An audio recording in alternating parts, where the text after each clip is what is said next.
The thin cry of a baby cut across the Texas dust and climbed the porch steps of Crow Ranch. Silas Crow stood there, coffee turning cold in his hand, as a stranger walked through his open gate. She was tall and narrow in a faded blue dress, boots wired back together, dust in her dark hair. In her arms she carried a baby bundled in flour sack cloth, the small face flushed from heat. Silas did not move to meet her. He was 52, broad-shouldered, hands ruined by work, his face carved deep by wind and years. 7 years earlier he had buried his wife on the hill beyond the house, and since then silence had been his only partner. If this story is touching your heart already, let me know in the comments where you are watching from and if you have ever gone through something similar. Also, tell me what you would like me to improve in future stories. That same morning, his last ranch hands had quit. They rode out before sunrise, leaving rolled blankets in the bunks and a rough note pinned to the rail, saying they were done eating burned beans and rock-hard bread until he found a real cook. Silas had crushed the note in his fist. He knew cattle and horses and broken fence. What he did not know was how to make food that kept men at his table. So he had ridden into the little town of Redemption, gone inside the general store, and tacked a small notice to the board. In slow letters he had written, "Cook wanted. Crow Ranch. Fair wages, hard work, no complaining." By afternoon he was back on the north fence line, alone under a white-hot sky. Wire had sagged where posts had shifted. His hands stung where barbs bit skin, but the pull of work was easier to bear than the weight behind his ribs. He did not hear the stranger's steps. One moment there was only the creak of pulled wire. The next, when he straightened, she was there, standing by the next post. She looked like someone who had walked a long road, skin browned by the sun, eyes tired and steady on his face. The baby in her arms shifted and made a soft, weak sound. The woman spoke first. Her voice was low and rough. She asked if he was Silas Crow. He told her that he was. She said she had seen his paper in town and had come for the job. He asked if she could cook. She said she could. He asked if anyone could vouch for her, if she had any letter or name. She said she had 2 hands that worked and a head full of recipes that had kept men going in rough places. That was all the proof she carried. The baby fussed again. She shifted the bundle higher, one hand rubbing small circles on the tiny back. It told him more about her than any paper could. He asked if she planned to cook with a baby tied to her. She said she had done harder things with less help and that this would not stop her from doing the work. The way she said it cut through his doubt. Silas knew what people looked like when they were close to breaking, but he also saw a straight line in her back that did not bend. He asked her name. She said her name was May Wilder. The baby was Emma, and Emma went wherever May went. Silas nodded once. He told her the terms without dressing them up. $30 a month, room and board, 3 meals a day for however many hands he had. There were none now, but there would be, if the food was worth staying for. She would keep the stove hot, the shelves in order, and the cookhouse clean. May said hard work did not scare her. He asked one last question. He wanted to know if there was a husband somewhere who might come looking for her. Her face went still, and her eyes sharpened. She said no, no husband, no man behind her. For Silas, that answer was enough. He pointed toward the cluster of buildings in the distance. The cookhouse sat against the south wall of the main house, a square room with a stove and a small bedroom tacked on. He told her she could have that room. She asked when he wanted her to begin. He told her that supper came at sundown. May hitched Emma higher on her shoulder. For the first time, the tight set of her mouth eased.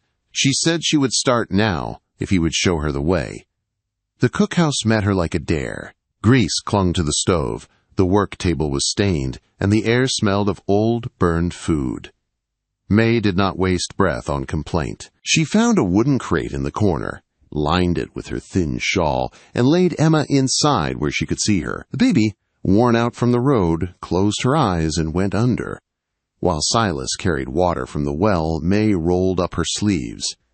She asked if there was bacon that had not spoiled, potatoes in the root cellar, and any eggs from the hens. He answered, feeling strangely on trial. May said she would have supper on the table when the sun touched the far ridge, and that he would hear her call. At the doorway he paused. He told her there was a basin and pitcher in the little back room, filled with fresh water if she wanted to wash. Silas stepped back into the glare. The house, the empty bunkhouse, the dry pasture all lay just as they had that morning. Yet the place felt different, as if a door he had nailed shut 7 years ago had shifted on its hinges. A tired woman with a baby had walked into his silence. Whether he wanted it or not, May Wilder had already started to change Crow Ranch. By sundown, the worst of the heat had broken, and a new smell moved over Crow Ranch. The cookhouse no longer carried the bitter sting of burned beans. It smelled like coffee, bacon, and fresh bread. Silas caught it at the barn door and stopped. For 7 years he had eaten because a man had to, not because anything on his plate called him. This smell called him. Light spilled from the open cookhouse door. Inside, May moved between stove and table, sleeves rolled, hair damp at the neck, working with the steady ease of someone who knew how to fight hunger with a skillet. She told him to wash at the basin like it was the most natural thing in the world. He obeyed, then turned and saw the table, 1 plate, 1 cup, 1 fork, eggs with onion, bacon brown but not burned, potatoes fried crisp at the edge, a slice of bread still steaming beside a scrap of butter. He sat slowly and asked if she would eat. May said she would eat after him and reminded him he paid her to cook, not to sit. Silas stood again, found another plate, and slid half the food onto it. He told her anyone who worked in his kitchen ate at his table. For a moment they only looked at one another. He saw pride that hated taking more than it earned, and a deep tiredness behind her eyes. She saw a hard man who had just given up half his supper without thinking twice. May gave one small nod and sat across from him. She picked up her fork like she was taking an exam she meant to pass. The first bite almost undid him. Simple food, but done right. Warm bread, the bite of salt and fat, the clear taste of someone trying. They ate in quiet that did not feel dead. It felt like rest. Emma fussed from the crate. May pushed back her chair, but Silas told her to finish. He said the baby was only complaining a little and could wait 1 more minute. May hesitated, then listened. She cleaned her plate, then lifted her daughter and carried her into the small back room. While she settled the baby with soft words, Silas washed the plates. The sound of May's low voice and Emma's small breaths reached places inside him he had sealed shut since Catherine died. At the doorway, he thanked her for the meal. She answered that cooking was what he paid her for. He told her good work still deserved thanks and that she had done real well that day. Then he stepped out into a red-streaked sky that suddenly seemed less empty. Before dawn, May woke to a new sound by her bed. Someone had brought in an old wooden cradle and lined it with a folded blanket. The wood smelled of cedar. The care behind it smelled like hope. She stood a moment with her hand on the rail, letting the small gift steady her, then washed, changed Emma, laid her in the cradle, and went to the kitchen. The ranch was quiet. No men yet, only cattle shifting, a restless rooster, and wind in the dry grass. May lit the lamps, coaxed the banked fire back to life, and started coffee from the good tin she had found in the pantry. She mixed biscuit dough, cut rounds, set them in a Dutch oven. Bacon hit the pan, then eggs. She scraped the drippings into a small pot, added flour and milk, and worked it into thick gravy while her mind counted how long each sack would last. When Silas stepped in with his hair wet from the pump, he halted again. The table held biscuits, bacon, eggs, potatoes, and a full pot of coffee. He asked if she cooked like this every morning. May said she cooked like this when people were expected to work until dark. Something close to a smile pulled at his mouth. He sat and ate until the hard knot of hunger in him finally eased. As he finished, she handed him a folded scrap from her apron. On it she had written flour, sugar, salt, coffee, beans, lard, baking powder, and a few other staples. She told him that if he wanted real meals, the pantry needed more than chance and scraps. He agreed, slid the paper into his shirt, and said he would ride to Redemption for supplies and to hire new hands. Then, with her eyes on her cup, she asked for one more thing, a little cotton cloth and a mild soap fit for a baby's skin. She offered to pay for them from her wages. Silas thought of Emma's thin clothes and May's worn dress. He told her the cloth and soap would come out of wages he already owed, not as a debt she carried.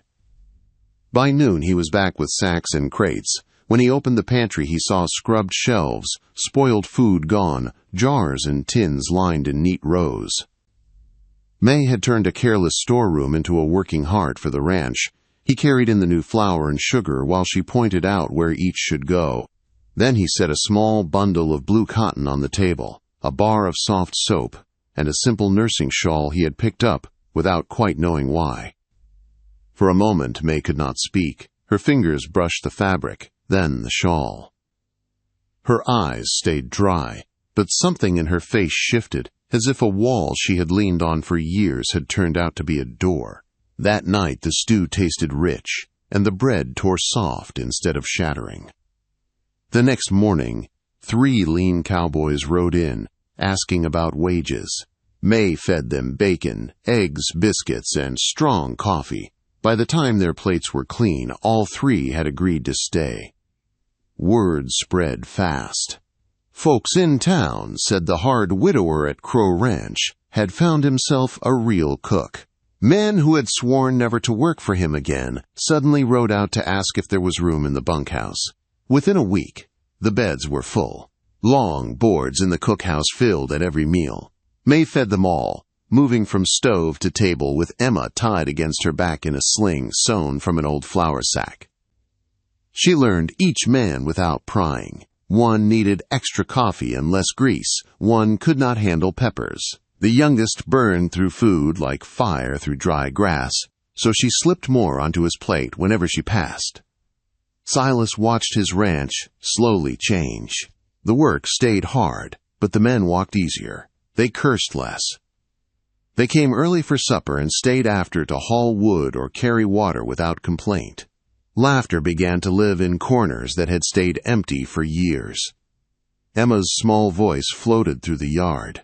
Grown men tipped their hats to her, as if she were ranch royalty. Her giggles cut across the dust and sank into Silas like clean rain. But he also noticed the shadows in May. She never sat with her back to a door. She flinched when boots hit the porch too fast. Every evening her eyes went to the far horizon, as if she knew trouble had a habit of coming from a long way off. One night, after supper was cleared and the men had gone to the bunkhouse, Silas leaned in the kitchen doorway while May wiped down the table. He asked if this place was only a stop on her road, or if she could see herself staying. May kept wiping for a moment, then set the cloth aside. She said most of her life had been spent leaving, but this time she was trying to run toward something instead of just away. She told him she wanted a bit of ground where Emma could grow without shame, and where her own work counted for more than someone else's debt. Silas told her that on Crow Ranch, a person earned wages for work and respect for effort, and no one would dig in her past unless she offered it. Something eased in her shoulders. Not all the fear, but some of it. For May Wilder, that nod was the closest thing to a promise he had ever seen. Neither of them knew it yet, but the first hard test of that new fragile peace was already on its way over the same horizon she watched every night. For the first time in years, both of them felt the future lean a little closer towards something kinder. By the time the ranch slipped into a new rhythm, it felt like Crow Ranch had been holding its breath for years and was finally learning how to breathe again. Mornings began with the clatter of pans and the smell of real coffee instead of burned beans. Men came into the yard with shirts tucked and faces washed because Miss May was cooking, and no one wanted to insult that miracle. That was when the first hard test hit. The morning Tom went down, May stood at the big table, working bread dough under her hands. Emma slept in the cradle by the stove, one small fist pressed against her cheek. A shout broke the quiet. "Silas, get over here! Something is wrong with Tom!" May's head came up. She wiped her hands on her apron, checked Emma with a quick glance, then stepped into the yard. Tom was on his knees between the barn and the bunkhouse, one arm locked around his middle, the other braced in the dirt. His face had gone the color of ashes. Jack and Billy hovered nearby. Silas knelt beside him, steady but tight around the eyes. "What hurts, Tom?" Silas asked. "Everything," came the rough answer. "Stomach on fire. Can't breathe right."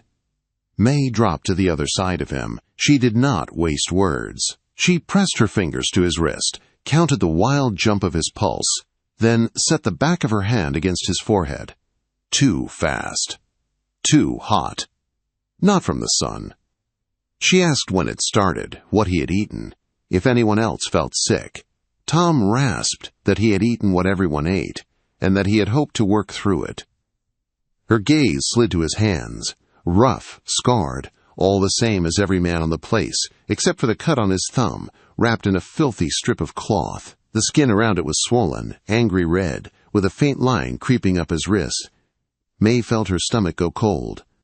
"Billy," she said, "bring me water as hot as you can make it. Jack, go to the cookhouse." On the top shelf by the herbs is a small wooden box with bandages, a knife, and a bottle that smells like tar and strong liquor. "Bring that box and the whiskey jug." They ran. She turned to Silas. "This is not bad food," she said quietly. "The wound on his thumb has gone septic. The poison is in his blood." "Can you fix it?" he asked. "If we do nothing, he will be dead before the week is out. If I do what I know, he has a chance."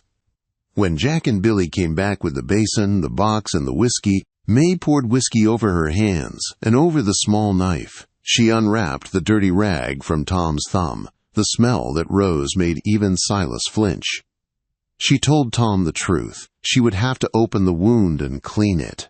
It would hurt worse than anything he had ever felt. If he wanted to live, he had to let her do it. His eyes met hers. Fear and trust twisted together. Then he nodded. Silas braced Tom's arm. Jack and Billy pinned his shoulders and legs. May folded a strip of clean cloth and pushed it between Tom's teeth. "All right," she said. "Hold him." The first cut dragged a muffled sound from his throat. The next pulled a full scream that bit through the cloth. Birds flew from the mesquite trees. May did not stop. She widened the cut, worked her fingers in the knife to push out thick tainted blood and pus. She rinsed it with whiskey, then squeezed until more poison came. Her face had gone pale, but her hands did not shake. When she finished, she packed the open wound with a paste of crushed herbs from her box, then bound it tight in clean cloth. "Get him to his bunk," May said. "Keep him flat. I will brew a tea for fever and pain. He must drink it every few hours. The bandage must be changed twice a day. I will show you how." "You will do it," Silas answered. "I have a kitchen to run and a baby to tend," May said. "I cannot be in two places at once.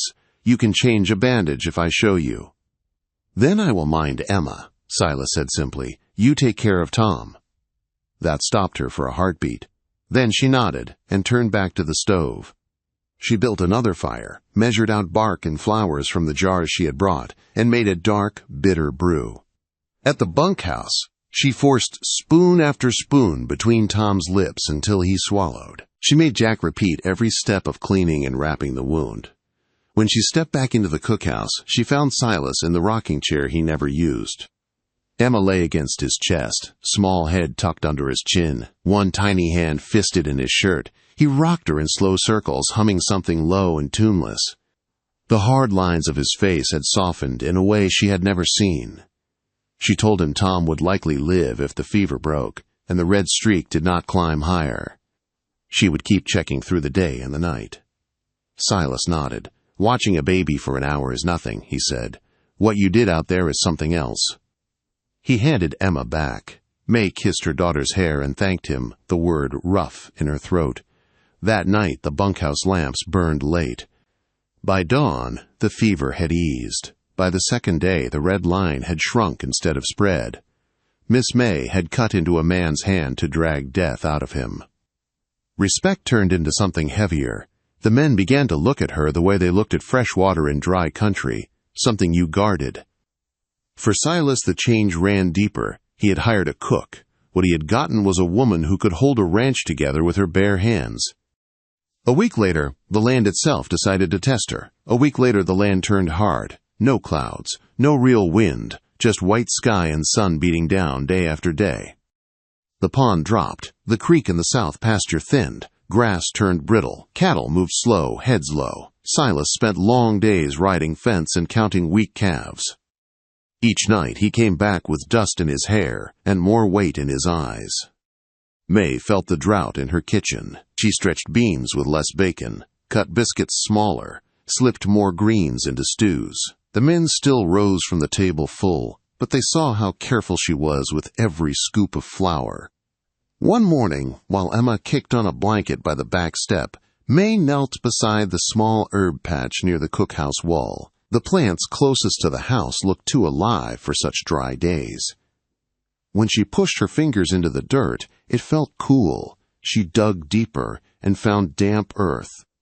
She followed that damp line along the back of the cookhouse to a shallow dip.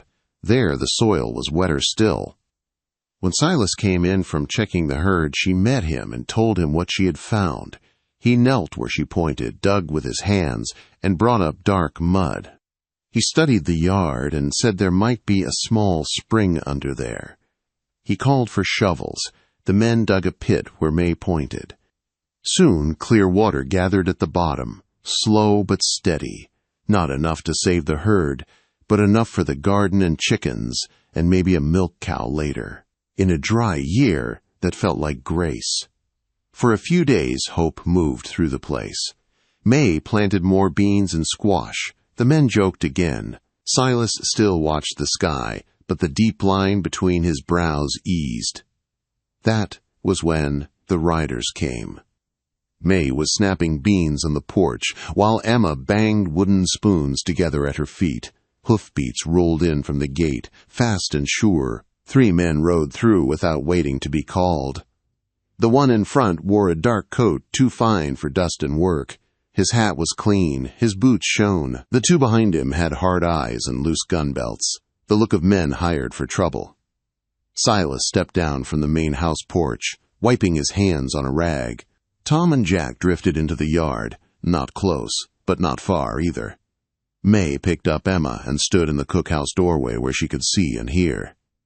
The man in the coat called Silas by name and said he worked for the hotel in Redemption. He said May Wilder had walked out owing room, board, and pay. He held up folded papers and talked about contracts and legal debts. Then he named a number so high it made May's stomach twist. Before she could stop herself, she stepped out onto the porch. Her voice came out steady. She said she had taken nothing from that hotel but her baby and her clothes. She had worked every day, yet the marks in the ledger only climbed. When the owner started hinting that there were other ways she could settle what he claimed she owed, she had left. The coat man smiled without warmth. He said her mark in the book counted as a binding deal. According to his figures, she still owed months of work. She could ride back with them and finish it, or Silas could pay the sum in cash. Silas asked how much. When the man repeated the figure, Silas said it was theft dressed up on paper. He said May worked for him now, earning wages for work, and she was not leaving his land against her will. Tom's hand settled on the stock of his rifle. Jack's jaw tightened. The hired guns shifted in their saddles, measuring the distance to cover. The man in the coat warned that blocking a lawful debt could bring the marshal and judge down on Crow Ranch. He said this was not finished. Silas did not move. He told him that anyone who came back to drag a woman off his place should be ready to face more than one barrel. The 3 strangers read the yard and the faces in it. Pride fought with sense in the coat man's eyes. In the end, sense won. He tucked his papers away, turned his horse, and rode out, leaving dust and a tight kind of quiet behind him. This was not the old dead silence Crow Ranch knew. It was sharp and waiting, like air right before lightning. May's knees went weak. Silas caught her and Emma both. She told him they would be back, and that next time they would not bluff. She said she should leave before they ruined his ranch over her. Silas told her no. He said he had already lost one woman to a fight he could not win, and he would not stand still and let fear take another. She had walked into his life and turned a graveyard of a house into something living again. He was not giving that up. That night, May could not sleep. Every creak sounded like boots on the porch. Emma felt the fear in her and cried more than usual. Near midnight came a soft knock on the cookhouse door. Silas called through that it was him and asked to come in. They sat at the little table with the lamp turned low. May wrapped her hands around a cup just to feel something solid. The words came slow at first, then faster. She told him how her father had traded her at 16 to clear a card loss. How her first husband had treated her like property. How the hotel owner had smiled and written numbers in a book that she could never pay down. She said she would not belong to any man again, not to a cheat in town, and not to a good one on a ranch. She said she could not bear the thought of being bought, even in kindness. Silas listened without looking away. When she was done, he told her he did not see a burden when he looked at her. He saw the reason his bunkhouse was full, his men stayed, and Tom was alive. He saw the spring she had found, and the way the ranch no longer felt like a tomb. He said he would ride to town at first light and speak to Sheriff Coleman, a man he trusted. They would find out what was real in those papers, and what was lies. If there was any honest debt, they would face it on fair ground. If there was not, they would stand together. Fear still sat heavy in May's chest, but something else settled beside it. A slow, careful trust that scared her in a different way. All her life, trouble had been hers alone to carry. For the first time, someone else was saying we instead of you. At dawn, Silas saddled his horse and rode toward redemption with his jaw set and a folded list in his pocket.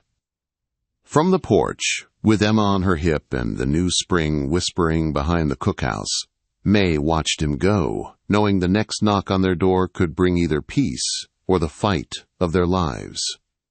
Silas rode into redemption, with the sun barely up and his temper already hot. He went straight to Sheriff Coleman, a solid man with gray in his beard and lines around his eyes that came from seeing too much and still trying to do right. Coleman listened while Silas laid it all out, May's months at the hotel, the growing ledger that never went down, the visit from the lawyer with the clean boots and dirty papers, the threat to drag her off Crow Ranch. When Silas finished, Sheriff Coleman rubbed his jaw and said that the hotel owner had a reputation that smelled bad, even from the jailhouse. He said some of what the lawyer claimed might be legal on paper, but a lot of it sounded crooked at the roots. The sheriff told Silas that a circuit judge would be coming through in 2 weeks. If May could hold on that long, they could bring the whole mess in front of someone with the power to shut it down. 2 weeks felt like forever, but it was something. Back at the ranch, May listened with Emma on her hip and fear in her eyes. Silas told her they would stand it together. He said the men would keep watch, and nobody would take her anywhere she did not choose to go. For a few days, nothing happened. The men worked with rifles close at hand. May cooked with one leaned in the corner of the cookhouse. At night, someone always sat awake on the porch while the others slept. Emma felt the tightness in the air and woke often, crying until May walked her in slow circles. Trouble came back on the 5th day. 4 riders this time. No clean coat. No smiling lawyer. These men looked like they had been paid for something rough. The oldest had a scar through one eyebrow and a way of sitting his horse that said he was not afraid of guns pointed his way. He said his name was Garrett and that he worked for men in town who wanted what was owed. He said May Wilder had signed on for 6 months of labor and had given less than half. He told Silas the hotel wanted the rest of her time, not just her money. Silas said the debt was settled on the money side and that no one owned May's time but May. Garrett said the ledger counted. He said it did not matter what May wanted. Tom stepped out of the barn with his rifle resting on his arm. Jack appeared near the corral. Billy came from the bunkhouse with a shotgun that was almost too big for him, but his hands did not shake much. May stood on the cookhouse steps with Emma tucked close and her heart trying to pound out of her chest. Garrett rested his hand on his gun and told May she could ride with him quiet or be tied over a saddle. He said Silas could not win this. Silas did not reach for his pistol. He still held the hammer he had been using on a broken rail. He told Garrett that if anyone tried to lay a hand on May, they would cross a line they would not walk back from. For one long breath, the yard froze. Then Garrett moved. His hand dropped toward his gun. Silas swung the hammer. It caught Garrett hard along the jaw and dropped him sideways. One of the other men jerked his pistol free, but Tom's rifle cracked a heartbeat later. The bullet hit the dirt near the man's boot, close enough to kick dust up his pant leg. Tom said in a calm voice that the next shot would not miss. Jack and Billy brought their guns up. Now 4 barrels stared at 4 strangers, and nobody could pretend this was a friendly visit. Garrett pushed himself up, blood on his lip and fury in his eyes. He said this would bring the law down on Crow Ranch. He said they would be back with proper papers and a marshal at their side. Silas said they could come with whoever they liked. He said the answer would still be no. They rode out, but May knew in her bones that this was not finished. That night the men kept watch in pairs. May did not sleep at all. Near dawn, with Emma finally resting, Silas came to the cookhouse and sat across from her. He told her quietly that if she wanted to run, he would not stop her. He said he would help her get as far as she wanted to go. May looked at her sleeping child. Then she looked at Silas. At the men outside, willing to stand between her and danger. At the small home she had carved out of grease and flour and long days. She said she was done running. She said if these men wanted to take her, they could face her standing on her own ground with people who cared beside her. Silas nodded once. Something proud moved behind his tired eyes. The judge came sooner than anyone expected. 3 days later, Sheriff Coleman rode in with another man, wearing a simple coat and wire-rimmed spectacles. The stranger's hair was more white than gray, but his back was straight and his eyes were sharp. Coleman said this was Judge Patterson and that he had agreed to hear the matter right there on the ranch. They sat at the kitchen table in the cookhouse. May told her story again, this time from the very beginning. Her mark in the ledger. The way numbers grew no matter how she worked. The offers and threats. The nights she lay awake knowing she would never be free if she stayed. Silas laid out the visits from the lawyer and from Garrett, the false debt, the threats to drag her away. Judge Patterson listened without interrupting. Then he asked a few quiet questions that cut straight to the heart of things. When he was done, he said that what the hotel owner had been doing was closer to selling people than hiring them. He said no mark in any book could make that right. He wrote out an order there at May's table, ink scratching across paper while her hands shook. The order said that any contract the hotel claimed over May Wilder was void. It said no one had the right to take her from Crow Ranch for debt or labor.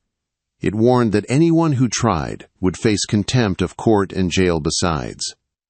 Sheriff Coleman took the official copy into town that same afternoon. Word spread fast. The hotel owner, who had once walked the streets of Redemption like he owned them, suddenly found himself on the wrong side of a man with the power to lock him up. Within a week, he closed his doors and left town on a night train. For May, the change came like a fever breaking. The first evening after Coleman brought back word, she made fried chicken, mashed potatoes, gravy, biscuits, and pie, not because she had to. Because she wanted to feel what it was like to cook a celebration instead of a last meal. The men ate until they were full and then kept eating. Laughter rolled across the yard. The air felt lighter, like a weight none of them had spoken of was gone. When the dishes were washed and Emma asleep in her cradle, Silas stayed behind in the quiet kitchen. He stood by the window for a minute, then turned and faced May. He told her that when she first walked through his gate, he had thought he was hiring hands and a skillet. He said he had not understood that she would bring his ranch back to life, heal his men, save his cattle, and crack open the stone he had wrapped around his own heart. He said he loved her, plain and simple. May's breath came shallow. She said she did not know how to be anything but wary. She had spent her whole life being traded and owned and afraid. She said love had always come with chains. Silas stepped closer but kept his hands at his sides. He told her he was not asking for chains. He was asking for a chance. He said she was free now in the eyes of the law, and he would never take that from her. He only wanted to stand beside her if she chose it. Silence filled the room, but it was the kind that waited, not the kind that crushed. May thought of Emma, of the men who watched her like she was everyone's little sister, of the spring behind the cookhouse and the garden that had risen from dry earth, of the way her shoulders had slowly lowered over the weeks, how she had slept more deeply with each night that passed. She told Silas that she was scared, deeply, truly scared, but she also told him she did not want to leave. She said she wanted to see what could grow if she stayed. Days turned to weeks. Spring softened into summer. Silas did not press. He worked beside her, laughed with Emma, listened when she wanted to talk, and kept quiet when she did not. One evening, under a spreading oak at the edge of the property, with the sky burning gold and purple, he asked her again, not as a demand, as a simple question. He asked if she would be his partner in truth, not just his cook, his equal, his wife. Her first marriage had been a trade made over a card table. This felt nothing like that. May took his hands in hers. She felt the scars, the strength, the patience. She heard Emma's small voice behind them playing in the grass, safe and loud and free. She said yes. They were married right there a few weeks later, with Sheriff Coleman saying the words and the men as witnesses. May wore a dress she had sewn from the blue cloth Silas once bought for baby clothes. Emma scattered wildflowers she barely held on to. The vows were plain, and the promises were real. That night, in a small new room Silas had built onto the cookhouse, May lay beside him, Emma asleep in a cradle at the foot of their bed. She listened to his steady breathing and realized something simple and shattering. For the first time in her life, she belonged somewhere because she had chosen it, not because someone had claimed her. The ranch still had hard days. Cattle still got sick. Fences still broke. Storms still came without warning. But now the quiet at Crow Ranch was different. It was the silence of a home at rest, not a house in mourning. Silas Crow, once a widower buried in his own grief, had found laughter again in a baby's cry and a strong woman's sharp gaze. May Wilder, once a desperate single mother running from debts and danger, had found a place where her skills, her courage, and her heart mattered. Together they built a life where Emma's first memory would not be fear, but the sound of coffee boiling on a stove and her parents talking low in a kitchen filled with warmth. Crow Ranch still sat out there against the Texas horizon, hard and stubborn as ever. But now, when the wind moved through the grass and cattle called in the distance, another sound lived in the spaces between. The soft, healing silence of people who had survived their worst days and chosen each other anyway.